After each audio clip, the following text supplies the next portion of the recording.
যুক্তরাষ্ট্রে সামাজিক যোগাযোগ মাধ্যম ফেসবুকের বিরুদ্ধে বড় ধরনের এক আইনি লড়াই শুরু হয়েছে।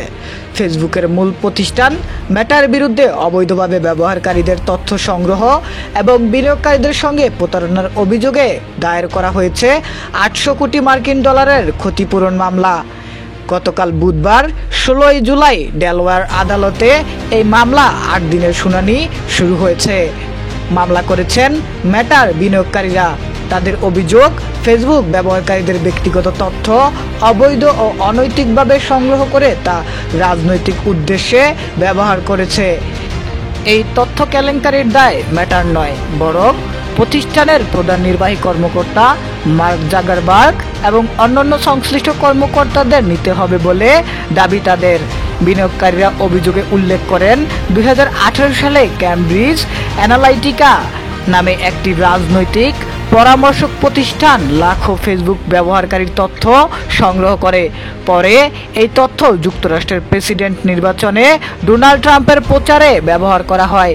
এই ঘটনায় যুক্তরাষ্ট্রের ফেডারেল ট্রেড কমিশন এফটিসি ফেসবুককে 5 বিলিয়ন মার্কিন ডলার জরিমানা করে। এর আগেও 2012 সালে চুক্তি লঙ্ঘনের অভিযোগে ফেসবুককে 500 কোটি ডলার জরিমানা দিতে হয়।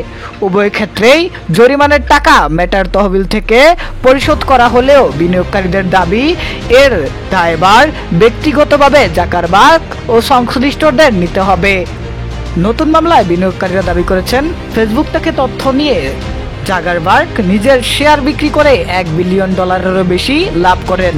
তাদের অভিযোগ, অভ্যন্তরীণ তথ্যের ভিত্তিতে এই শেয়ার বিক্রি করা হয়েছে, যা সরাসরি ভিত্তিহীন এবং প্রচারণামূলক কার্যক্রম হিসেবে বিবেচনা করা হচ্ছে।